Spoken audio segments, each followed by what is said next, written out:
జగ్గంపేటలో సంక్రాంతి సంబరాలు అంబరానంటున్నాయి. ఇక కూటమి ప్రభుత్వం ప్రతిష్టాత్మకంగా నిర్వహించే తలపెట్టిన ఈ వేడుకల ఏర్పాట్లను ఎమ్మెల్యే జ్యోతిలాల్ నెహ్రూ స్వయంగా పర్యవేక్షించారు.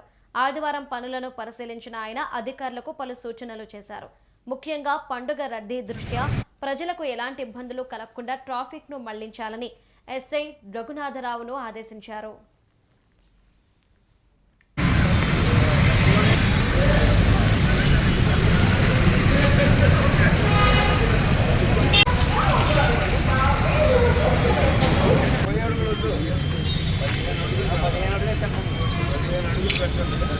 అప్పుడు ఆ మూమెంట్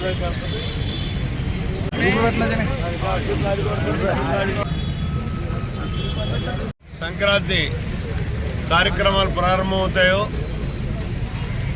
రాష్ట్ర ప్రభుత్వం దీన్ని రాష్ట్ర ప్రభుత్వ పండగగా గుర్తించి 2014 నుంచి 19 వరకు కూడా సంక్రాంతి సంబరాలు చేయడం జరిగింది. మళ్ళీ తిరిగి ఈరోజు రాష్ట్ర వ్యాప్తంగా సంక్రాంతి సంబరాలని ప్రభుత్వ పరంగా చేయాలని నిర్దేశించింది. దానికి ప్రభుత్వ అధికారులు ఈ కార్యక్రమాన్ని జగ్గంపేట నియోజకవర్గ హెడ్ క్వార్టర్లో 12వ తారీఖు అంటే రేపటి రోజున ఈ కార్యక్రమాలు నిర్వహించడం జరుగుతుంది. సంక్రాంతి సంబరాలని వీళ్ళంత వరకు ఘనంగా చేయాలనేటటువంటి ఆలోచనతో ప్రయత్నం చేస్తున్నాం.